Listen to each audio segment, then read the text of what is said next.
If you joined us last time, welcome back. And if you did not, you're in for a treat. I'm glad you can be with us today. So there is a small number of us, but what Sarah just told me was we had, gosh, over 70 people or so actually watch the recording. So even though it's a small number here live via Zoom, that we are recording this because we want to make sure that other folks who might want to learn more and engage with us and just might not be available at this time, we want to make sure they have access to this information. So we are recording this for folks who can't join us today. I'm Jennifer Maranya. I'm a diversity consultant working with Leading Age Maryland. We have three amazing panelists today who you're going to hear from. You're going to hear from Aileen Tinney, who is the CEO of Keswick. You're going to hear from Amanda Young, who is the Executive Director of Wesley Secure Care. And you're going to hear from Richard Rodriguez, who is the Director of the Fitness Center at Presbyterian Senior Living in Glen Meadows. So before because I'm going to ask them to share a little bit more about themselves also, but let's go around. I know that we have, our panelists as well as guests. Let's just do some quick intros because I would love to know who's here in this space and what brought you here. If you're like, hey, I just wanted to check this out. So share your name, role, organization, and what brings you here today. And of course, for our panelists, we chose you, so so you are here. But this work and these conversations are so near and dear to my heart. So it is really a privilege to be here with all of you. Let's go ahead and start with David. And I'll just kind of call you as the boxes look on my thing. So just let's do some quick intros with everyone here. Good afternoon, everyone. My name is David Brown. I'm the Vice President and Chief Information and Equity Officer at Edenwald Senior Living in Towson, Maryland. And I also co-chair the Leading Age Leaders of Color Maryland Network. Thanks, David. Stephanie. Good afternoon. I'm Stephanie Martin, Communications and Development Manager at Keswick, and I'm also the co-chair for Leaders of Color Maryland. Thank you. Sarah. You're on mute, Sarah. My name is Sarah Hemming, and I am the Director of Member Relations and Education here at Leading Age Maryland. Awesome. And actually, panelists, I'm going to skip you for now because we'd love to hear more from you when we're moving into the panel. All right. Parker.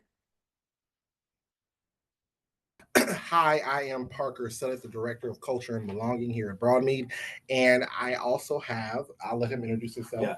Hi, Richard Finger. I'm the Vice President of Human Resources at Broadmead and have been here for 4 months. Parker's right behind me with 3. And prior to coming here, I was the Director of Diversity, Equity, and Inclusion for LifeBridge Health in Maryland. Awesome. Awesome. Yeah. Oh, so glad you both are here. That's great. Yeah. Let's see. Jocelyn. Hello, my name is Jocelyn Jones. I'm the Health Information Manager at Keswick Multicare Center. Awesome. Welcome, Jocelyn. Jordan. Hi, everyone. I am Director of Engagement and Communications here at Keswick. My name is Jordan. I'm happy to be here. Yay. Asia.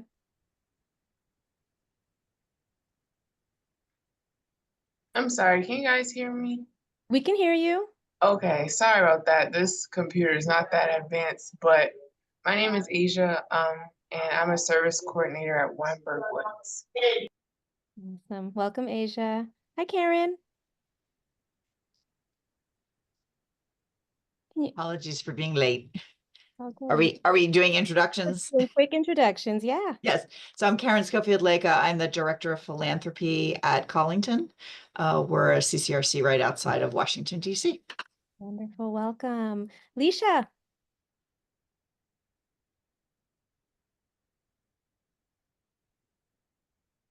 You there, Leisha?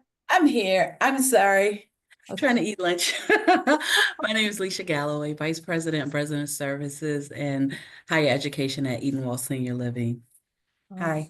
Awesome. Hey, well, thank you and welcome everyone. Actually, wait, Myra, I don't think you got to introduce yourself. Hi, Myra. You're on mute.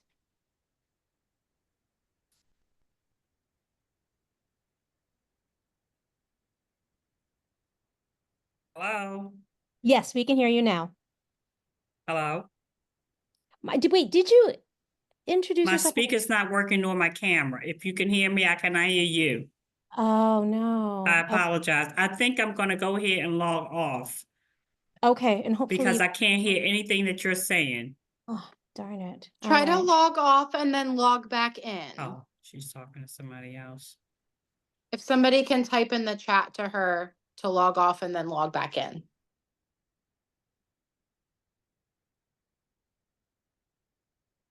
Okay. All right, so hopefully she'll Oh, get. log off, log back on. Okay. Okay. Thank you. All right. All right. All right. So, well, let's get this discussion started. So, the Leaders of Color Network has been, gosh, is it David and Stephanie, has it been 3 years already? Going Or on just 3 years. Going on 3 years. So we're going on 3 years, and we really tried to build the program so that we have, of course, Zoom opportunities to connect via Zoom as well as in person. And one of a variety of topics have come up, topics of interest from folks who are part of the Leaders of Color Network. And the topic of allyship has come up as, really wanting us to delve into, well, what does that actually mean to be an ally? And let's unpack that a bit. There's a flyer on the Leading Age Maryland website about the Leaders of Color Network. And on the flyer, we identified allies because the Leaders of Color Network is open to not just leaders of color, but allies as well. And we defined an ally as a person who might not be part of the marginalized group, but expresses support to the group that is, right? So allies for leaders of color would be white folks. To different other groups might be, folks to the LGBTQ community. It could be folks who are heterosexual, etc.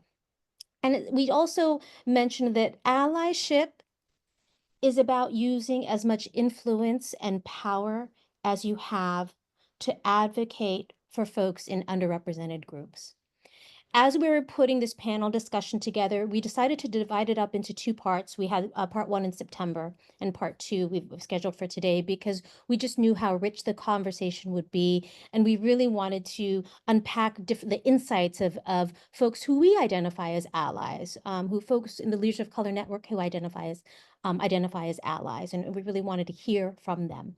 And so our panelists today, as I mentioned, I shared their names, and I'm going to ask each of our panelists to share a little bit more about your backgrounds, as well as why is being an ally meaningful for you?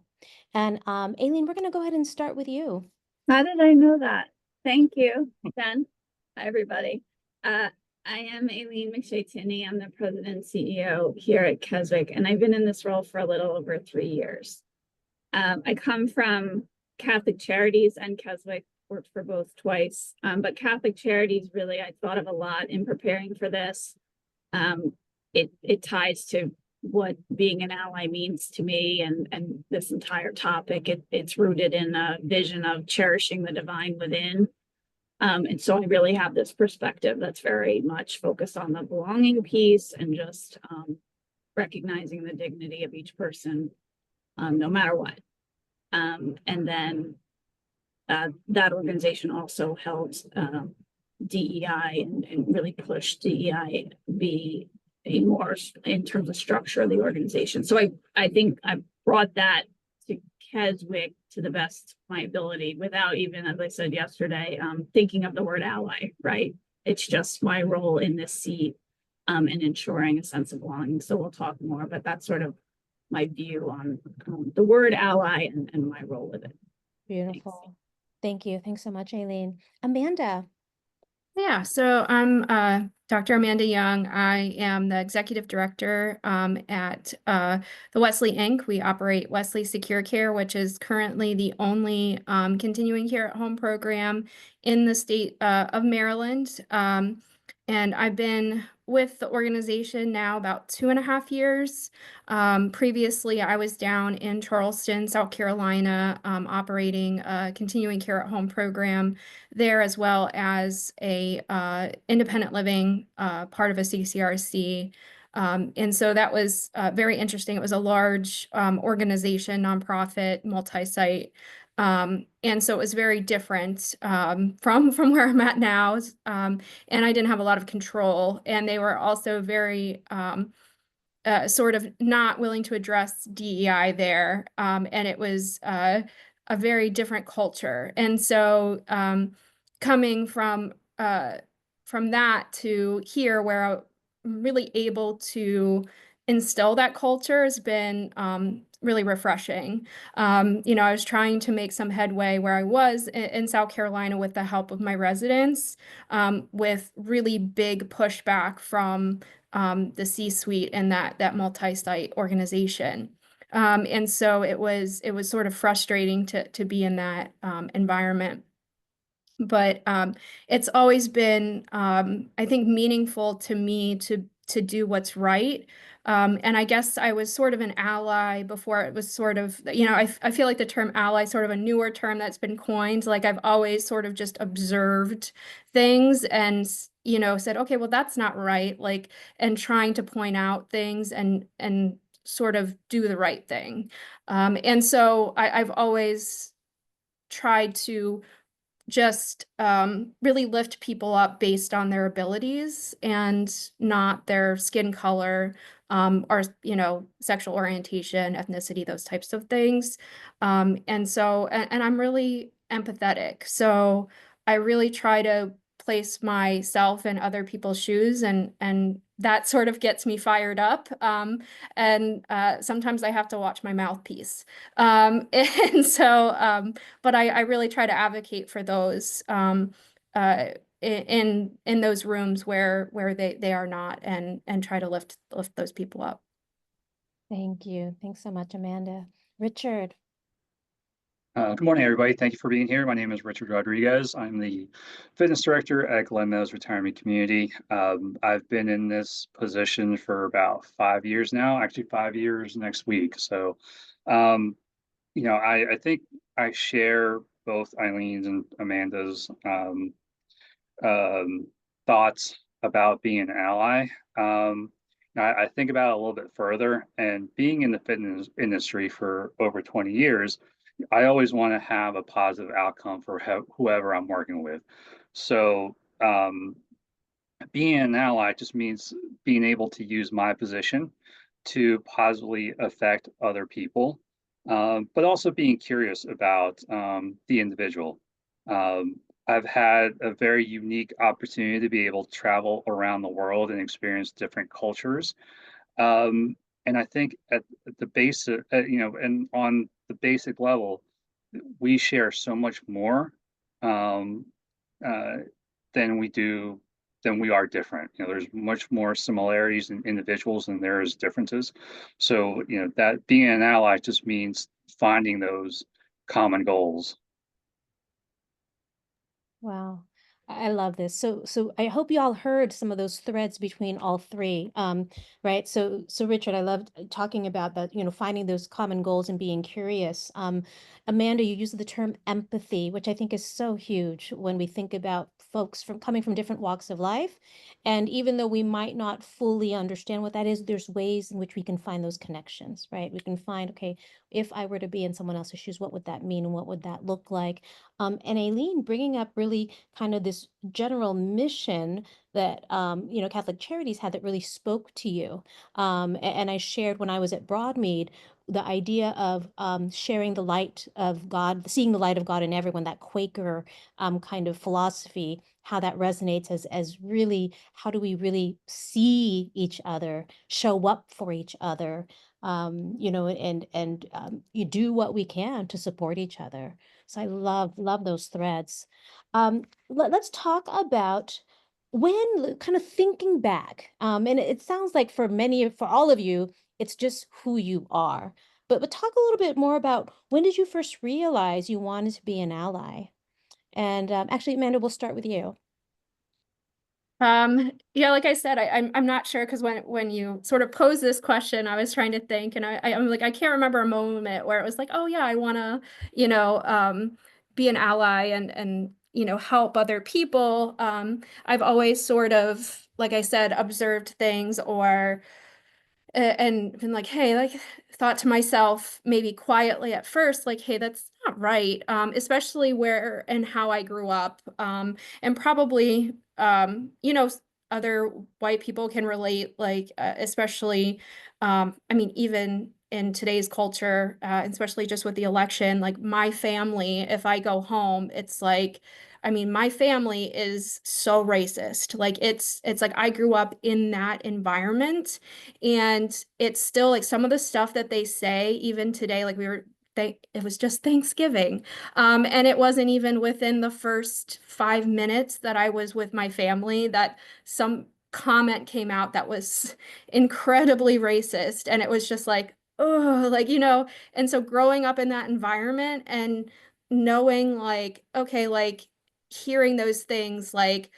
hey, you're in America, speak English, or, having those comments just sort of thrown at you all the time and being in that environment, but kind of thinking to yourself, like in your inside, like, ooh, that doesn't seem right. That doesn't seem like, the right thing.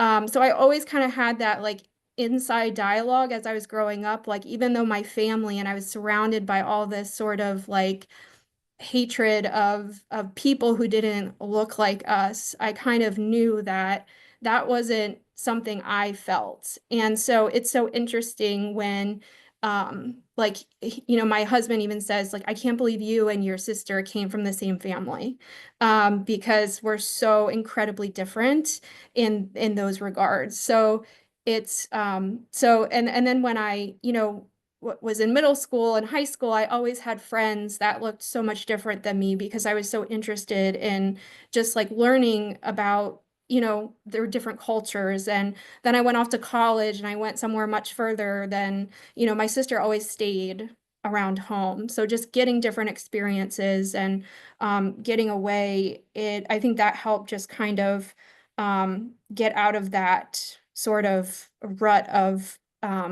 where I was living. But like I said, I just I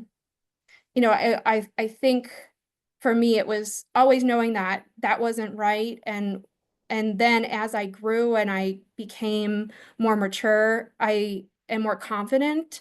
And especially now I feel more comfortable sort of calling people out when they're saying those things. Even my own family. So I will call them out on those things, even though they are not changing. But especially, in the workplace now, if someone says something, I will call them out for being prejudiced or making inappropriate comments or those types of things. And I think that's, the important thing.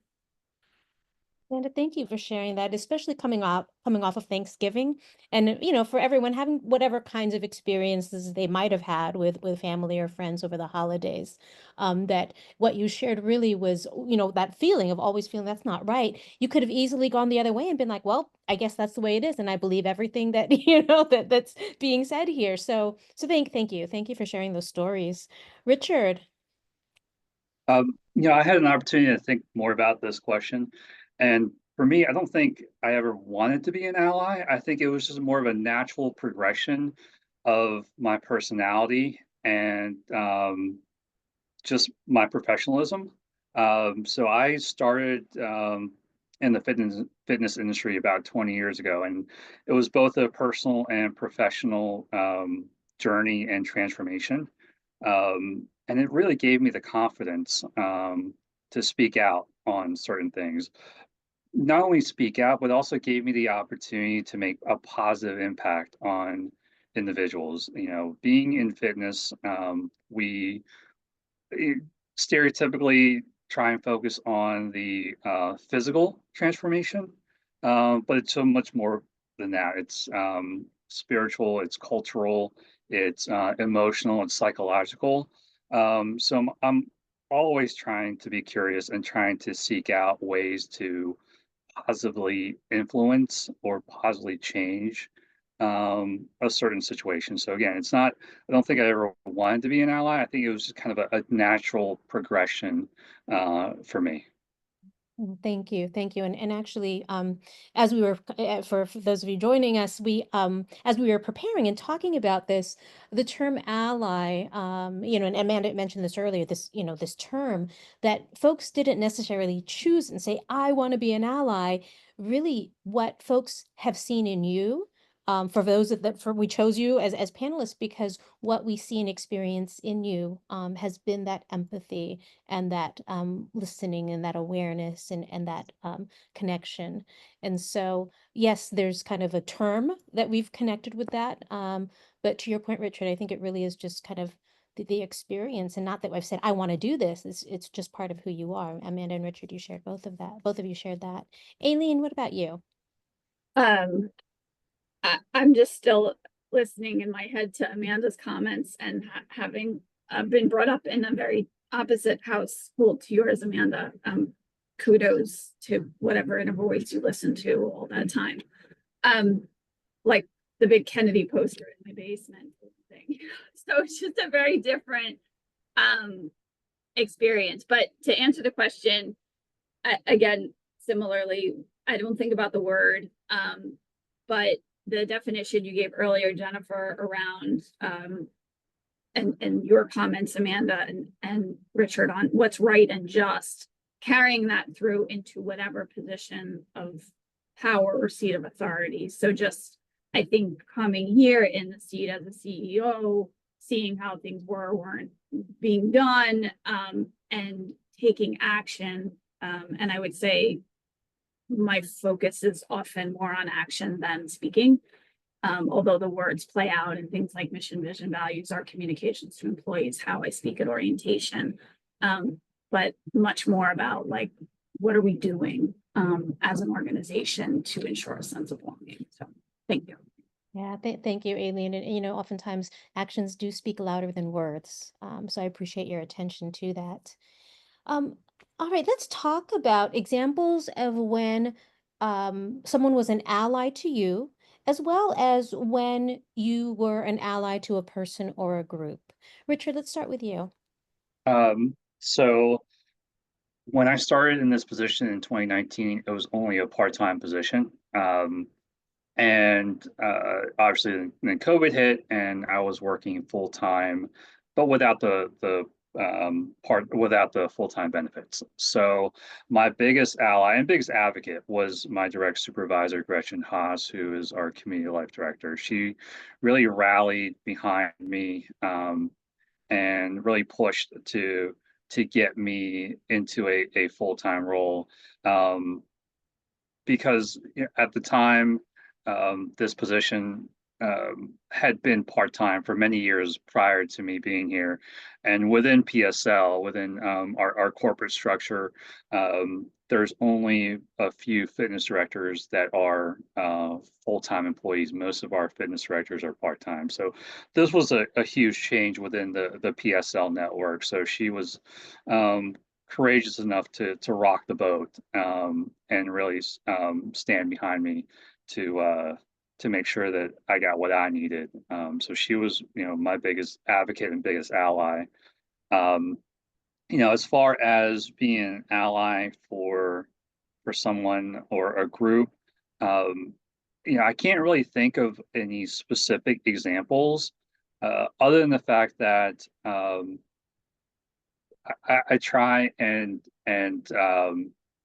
just be present every day for my teammates, for my residents, and just being available if they need something, whether that's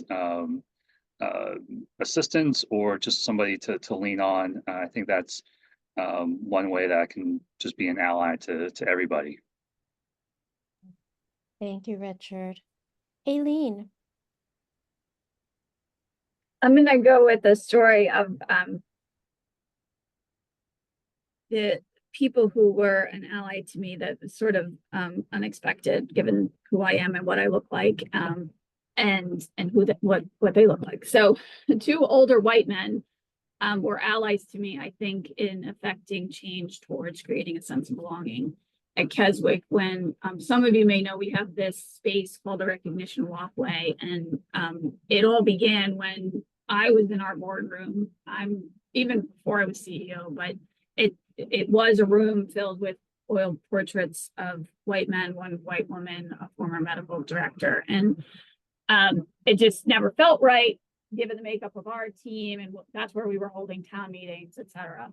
And so in the, I remember I wrote a communication at Martin Luther King holiday that year, 2022, and spoke about how this needs to change, but I didn't even know what it needed to look like. I just knew it needed to change. And I went to two of the men in the portraits. Well, one was already hanging, the other was about hanging.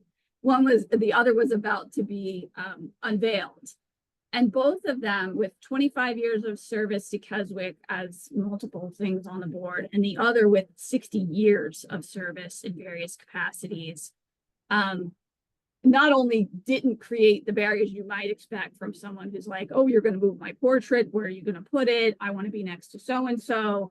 It was the complete opposite. When I explained just the intent and the vision, even though, again, no hard facts of where, exactly what it was going to be, they embraced the change. And one of them, the 25-year, as I described, an idea for other folks that could be on a wall in the future, Douglas Alwyn, 49 years in our kitchen.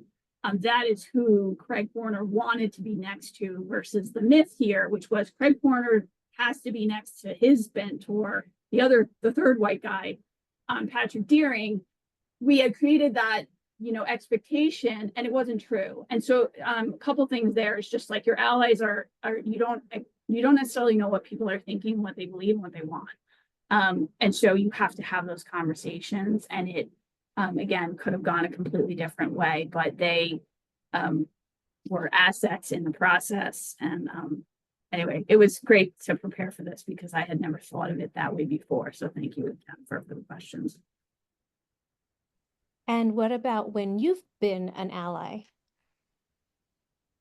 Whoa, I don't know. Did I answer that one yesterday? I think it's more through the actions. I mean, to me, the point of that recognition walkway was, we can talk all day long. We can talk about waving flags.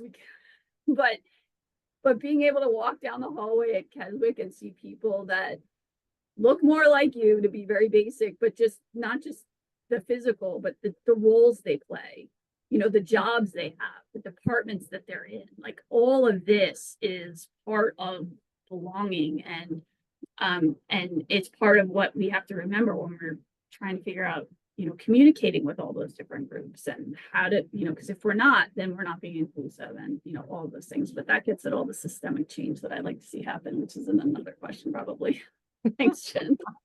Well, and Aileen, so I want to just plug the recognition walkway at Keswick. If you have not seen it yet, go check it out. It was, and we've got other organizations saying, oh, I want to adopt that too. I want to try that too. And what I love about this work and allyship and just all this work around DEIB is it's shared, right? It's how do we help each other create spaces for belonging in all of our organizations, in all of our communities. And that's such a beautiful example of how also sometimes we make assumptions about who our allies are. Based on how they might look, right? And you never know, the ally could be the person right next to you who you made some assumptions about and thought they might not be that ally for you.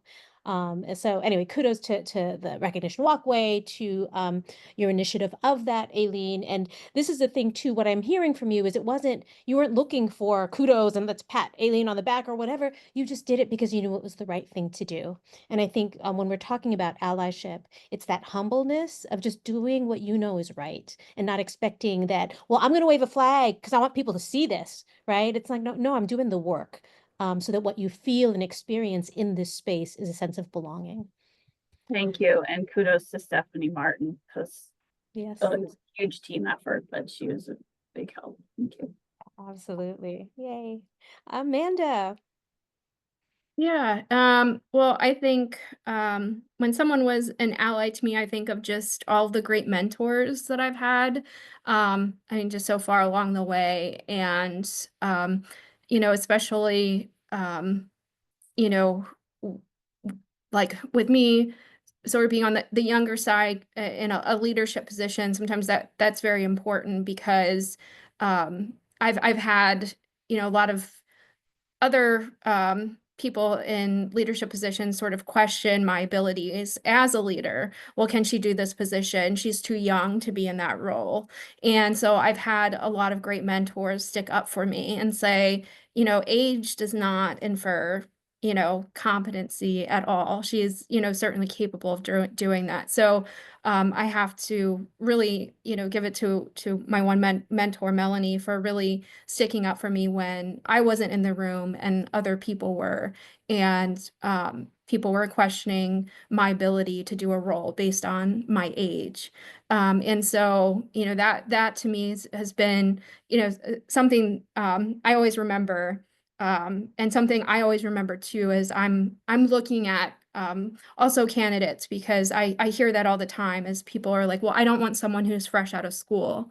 And I say, well, sometimes they're better than someone who has 20 years of experience because, again, it's that same thing with age, ageism, that you don't need to be old to experience ageism. And so I like to remind people that as well. And an example of when I was an ally to someone, I think that's sort of always ongoing, but I think of just a recent example because it's sort of something that unfortunately I continually deal with. I think I sort of squashed it, but in my organization, some of my unfortunately, some of my board members were questioning some of my hiring decisions. And I think it was really because of the person's color of their skin and not because of like their actual qualifications. And so it was really disappointing because I continually was hearing this narrative that this person was not qualified to do their job. And I was like, I don't know where this is coming from because I have someone who is probably overly qualified to do this job.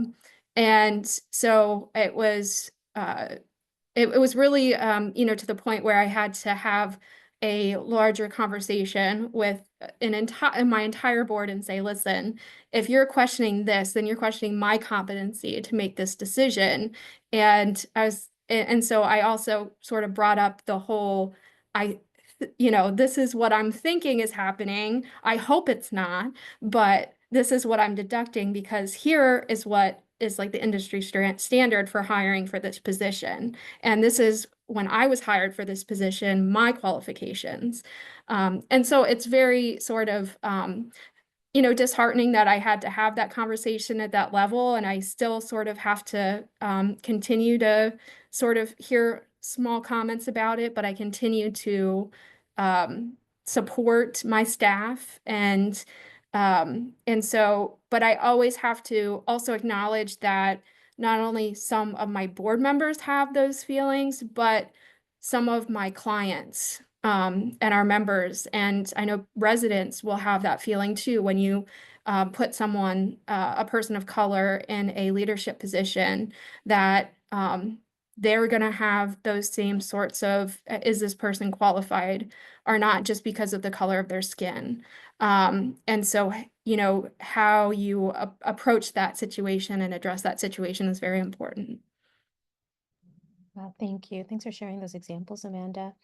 I do want to speak on, because Richard and Amanda, you both brought this up in terms of folks who were allies to you, who, when you were not in the room, who were able to kind of speak up on your behalf. And we had done a panel discussion on mentorship, and the role of sponsorship came up, and sponsorship really being those allies who behind closed doors, you're not even in the room, they're talking you up. They're saying, no, this person is, and actually, Amanda, that's, you shared also the example of being a sponsor. No, they're absolutely qualified. Absolutely, they deserve this, promotion, raise, opportunity, etc.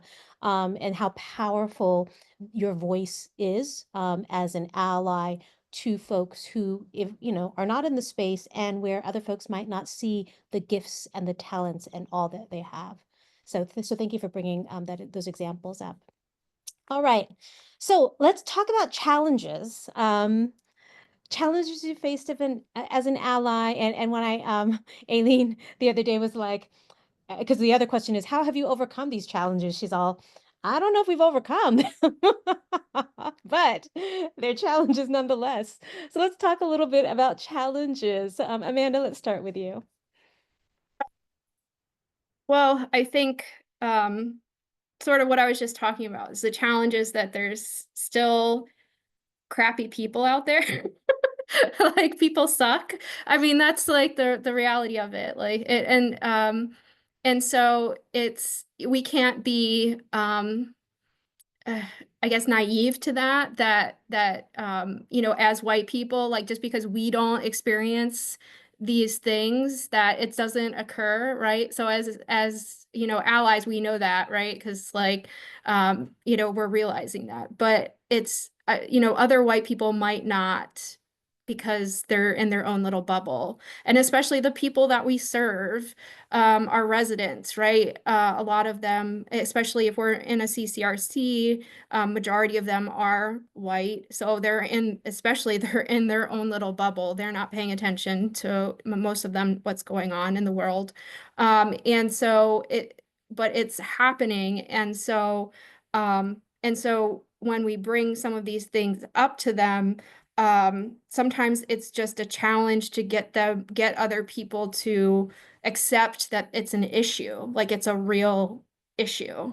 And that's difficult, right? So especially, I think, in today's sort of news climate, makes it even worse, because like, what's fact, what's not fact, and which brings another whole avenue to it. But I mean, just as I think some of the challenges personally that I face is, I mean, as I said, with people just sort of having that sort of pushback, or like the comments, and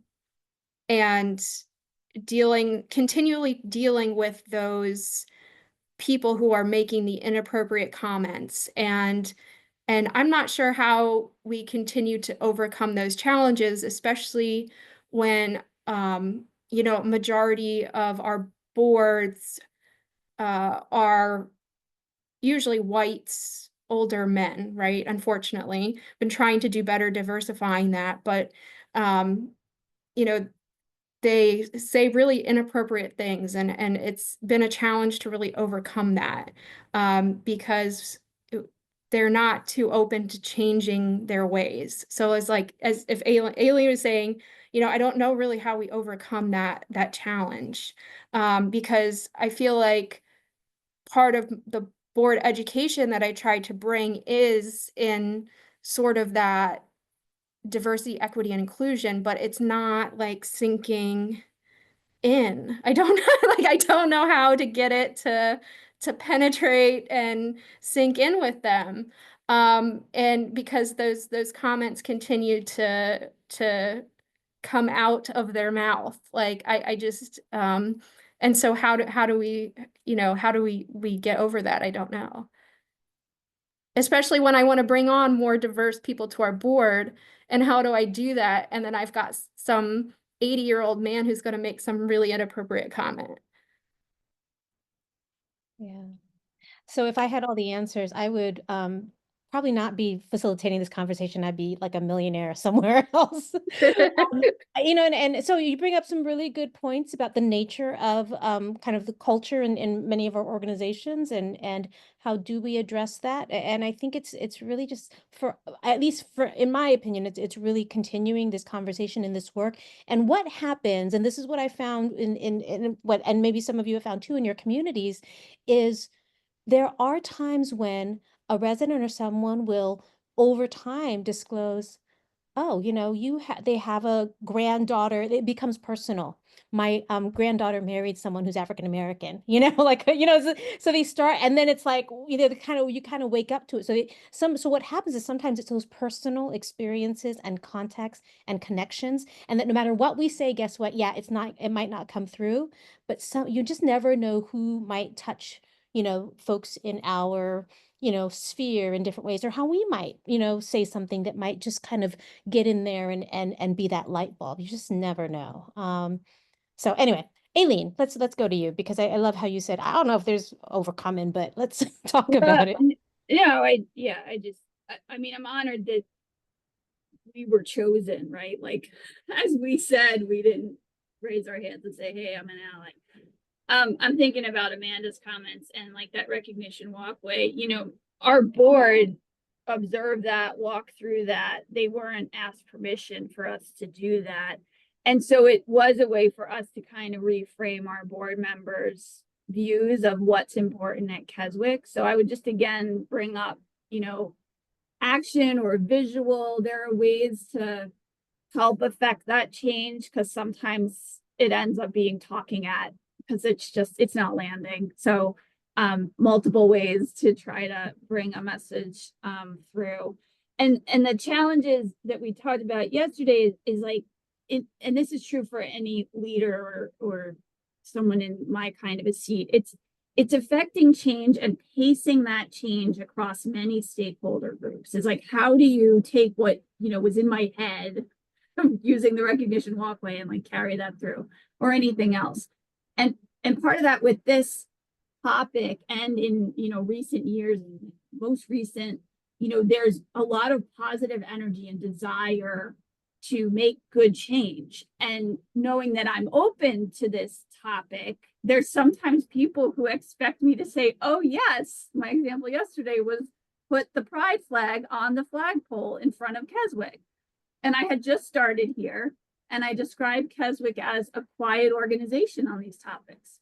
And I said, no, Keswick's not going to put the pride flag up when we haven't done one thing in the realm of making sure that people feel included at Keswick, of any background, preference type, anything. So sometimes the challenge is slowing down people when you all want the same vision at the end, but it's like how to get there. Otherwise it can backfire. It can come out as shallow and empty and those types of things. So I think we're doing okay. I think what happens is your actions speak over time.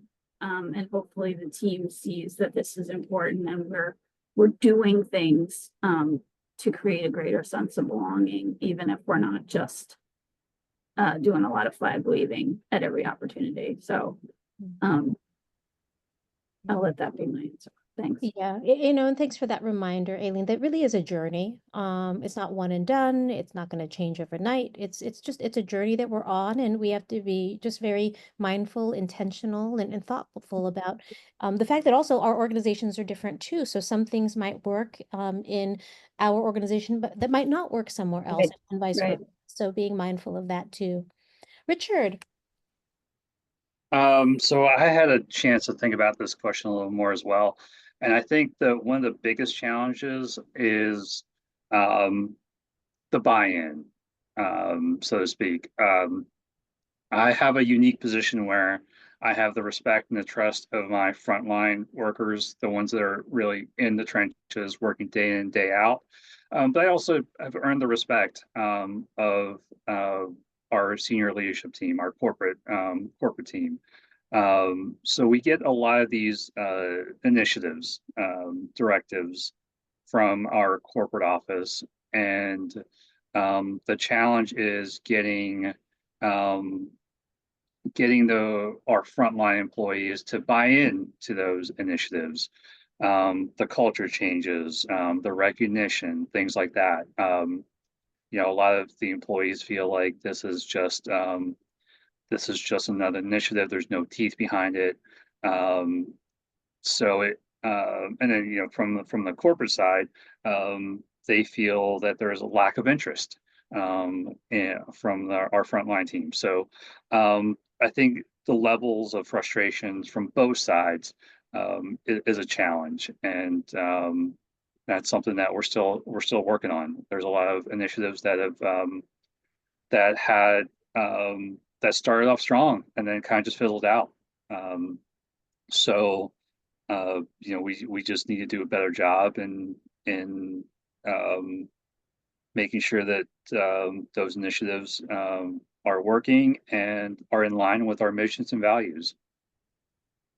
Yeah, thank you, Richard. And you bring up a really good point about, when organizations have certain initiatives, where we're going to do DEIB, or we're going to do, whatever kind of work that, back to what Aileen was saying, for some, it just feels like waving a flag.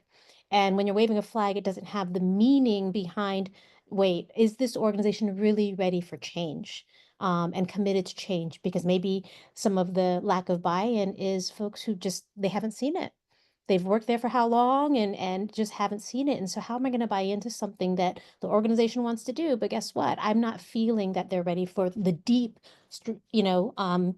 shift that will need to take place for really that deeper sense of belonging for folks. So this is, we're talking about allyship, and how we, in our own ways can be allies to one another. And there's also the overarching kind of community, and really thinking about, what does this look like as a community and as an organization that is ready or not really to make change. So yeah, all kinds of stuff that it's a work in progress. All right, so we are, I'm going to move us into words of advice, because I want to make sure that we have some time for some Q&A.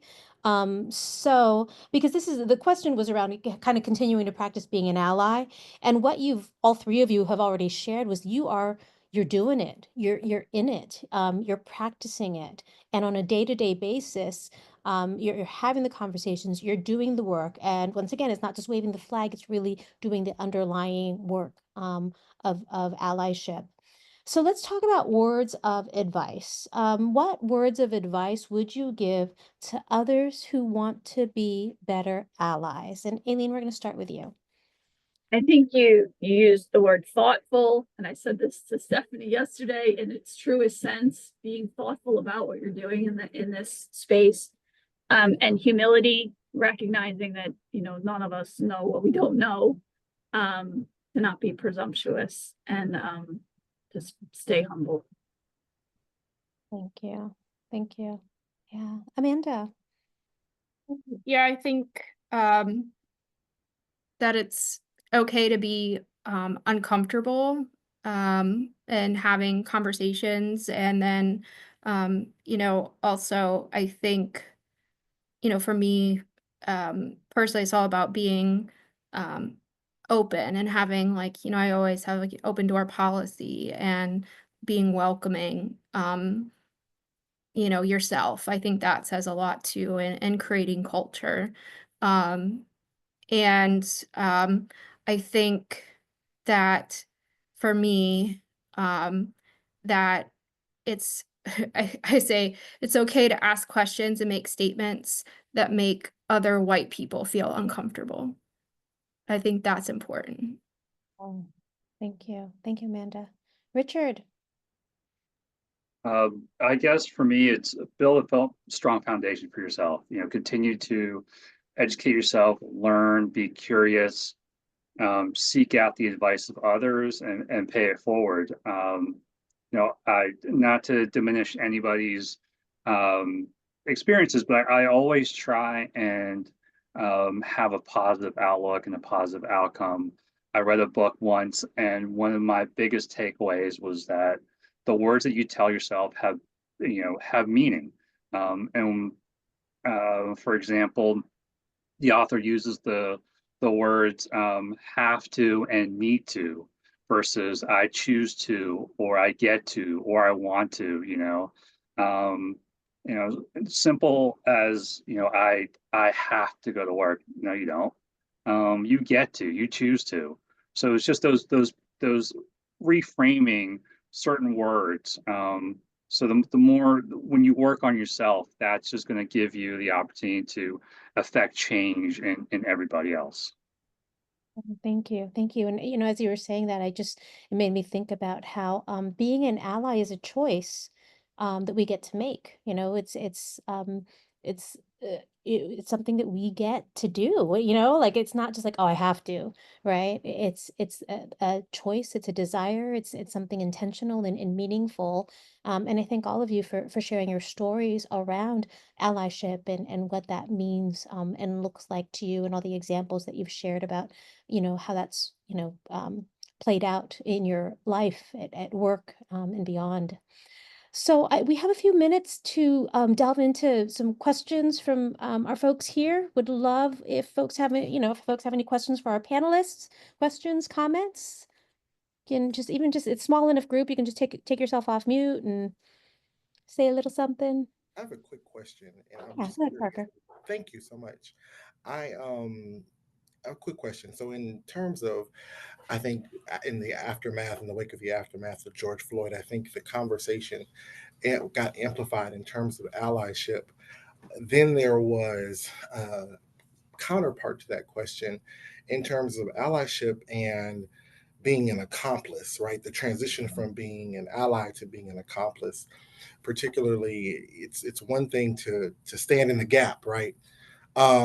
And also not but and also, do you have the capacity to fight in the fight, for lack of a better term, in the trenches with me? And I think that I would just love to hear the panelists' take on maybe that transitional language and maybe how the nuances they may have faced in association with that. Yeah, great question, Parker. I do want to speak to that.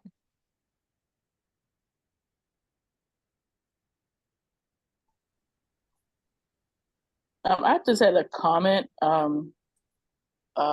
based off of Richard's statement that he made.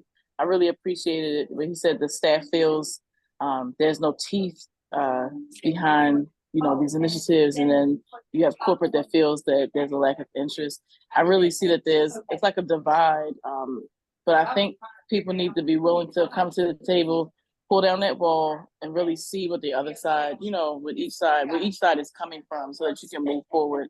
Because you can have little, you can do little things in here, but people really, they tend to look to see your motives behind it. They don't think that your motives are coming from the right place, that you're not going to get much participation, and you're going to continue to have people feeling, they don't belong, that they're not wanted, and that you're just doing things just to save face. So I really appreciated what he said. Thank you, Jocelyn. Right. And Thank you. so, yeah, that definitely showing, walking the walk, not just talking the talk. And that kind of connects with what Parker was asking, that walking the walk as an ally, at times it's deeper than that allyship really is it's being an accomplice. It's in the trenches with folks. And so I just want to make sure that we speak to that. Amanda, do you want to? Yeah, because that was of course a very unique time, because it was also during COVID, and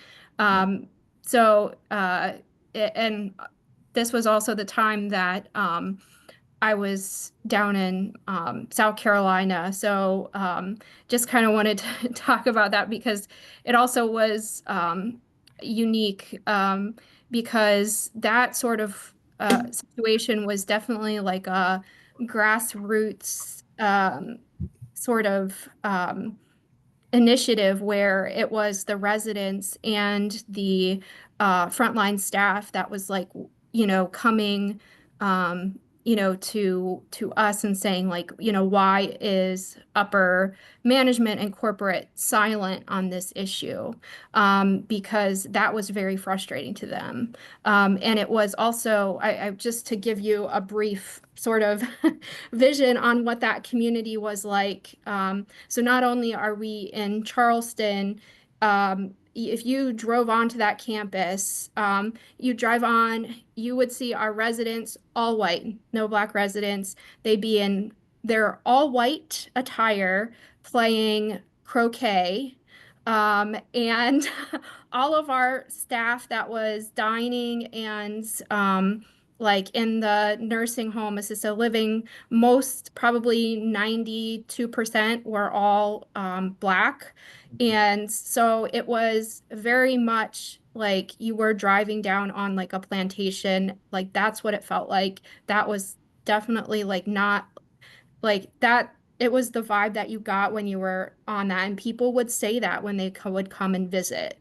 And so it was very like it was so after that, so you still had that vibe, right? And then I had residents who were very much more progressive. And then I had one of the highest KKK leaders that was, that was on my campus. And so it was a mixed bag of people. And so, yeah, talk about just like, just a mix of beliefs. But then I had a group of very progressive residents along with a group of the dining staff come to me and say, why isn't anyone saying anything about this? Like, we need to start, can we start a DEI committee? And can we reach out to like someone in the, can we like, what can we do to like do something? We feel like we need to do something. And I said, yes, we can certainly like, I'm all about like, like I said, doing the right thing, even if like our corporate's not doing anything. So we started this sort of like, I say like underground because it wasn't, our corporate office didn't want us to do anything about DEI. When we came up with a diversity statement that our residents and the staff wanted to put on our website, they told us no. And we wanted to then put it on our, like at least by the front desk. They said absolutely not. And I was like, why can't we put it there? Like, and I was going to do it, and my boss said, do not, that she would get in trouble if I put it up. And so it was just kind of like, what is like going on? And so it was stuff like that that's disheartening because then you have the residents who are like, why is this not allowed to happen? And then you have the staff who is then not feeling supported by the organization that they're working for.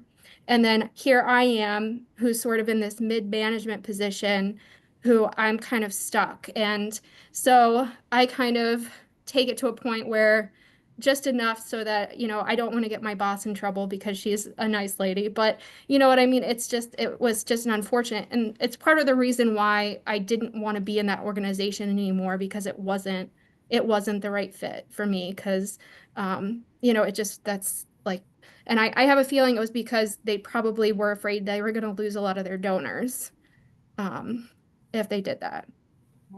Amanda, thank you so much for sharing that story. I think what a reminder that with privilege comes, with power comes some privilege, right? Some privilege to be an ally, make decisions, do things that might, it's going to make people uncomfortable, but it takes courage. And so the fact is, some of us are in organizations where sometimes things might not be able to shift because decision makers are saying, no, we can't go there.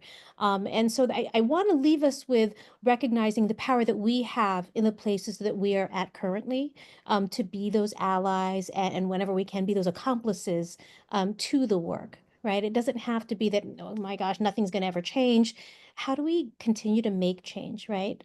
Do our best through all that's going on in the world today. Parker, does that kind of help with your question a little bit? It does. I think Richard actually had a question too. It's probably a whole other panel discussion, right? But so I'm obviously in HR, as you know, and every day, I kind of see this whole idea that Broadmead, right, with the text that went out, right, Parker threw together a message that went out on behalf of Jay, and it was very well received by the residents and the staff. But at the same time, even when you have those supportive messages that go out, I'm seeing on my desk all of these corrective actions for behavior and attendance, and kind of not unique, right? We've got the same sort of leadership structure as most, where people of color are not represented highly in leadership roles, but they surely make the majority of our line staff roles. And I've been trying to show up as an ally and advocating for having people take another look at these situations instead of punishing all the time, right? Why are we so quick to admonish people that just want to be understood a little bit more and show a little more empathy, dealing with so many cases that you have no idea. But I feel like it's deeper than, right? Like there's so many layers to really understanding the mechanics of what's going on in organizations, even when optically it looks like they're doing the right things and they're Quaker values at Broadmead, but it's the behavior doesn't match. So I'm trying to be an ally and trying to shed some light on having people look at situations differently, and also calling out, hey, these values are here for a reason. We need to pay attention to those, and let's try to understand a little bit more before we write them up, right? I know we're over time, but I just really appreciated that. And I referenced the word systemic earlier, and we never really got to it. And I hope that ties to this accomplice concept, if I understand correctly. But there is a lot more work to be done. And I'm just going to put this out there, and Jocelyn, we can talk. I have a separate comment to you. But like, our bereavement policy is only specific to actual blood relatives and family members, and it has always bothered me, and I'm in charge, right? So like I have to make these things a priority. So we're working on goals for next year and how to take the word equity and tie it to all things, right? Not to mention compensation. So I have to go to another meeting that I'm supposed to be in charge of, so I have to go. But this was awesome, Jen. Thank you. Thank you so much to our panelists and to all of you here. Richard, you did kind of pick, I'm like, we need a discussion on, so to be continued, because there's so much more work that needs to be done around this, and systemic, absolutely. We haven't even touched the surface on that. Thank you all so much for being with us today. Valuable, beautiful conversation. Please give a round of applause to our panelists. Thank you all so much. This is being recorded. Please spread the word and have folks watch the recording if they can. Thank you all, and we'll be in touch when our next panel discussion and a next event comes through. All right. Thank you all. Thank you all. Take care.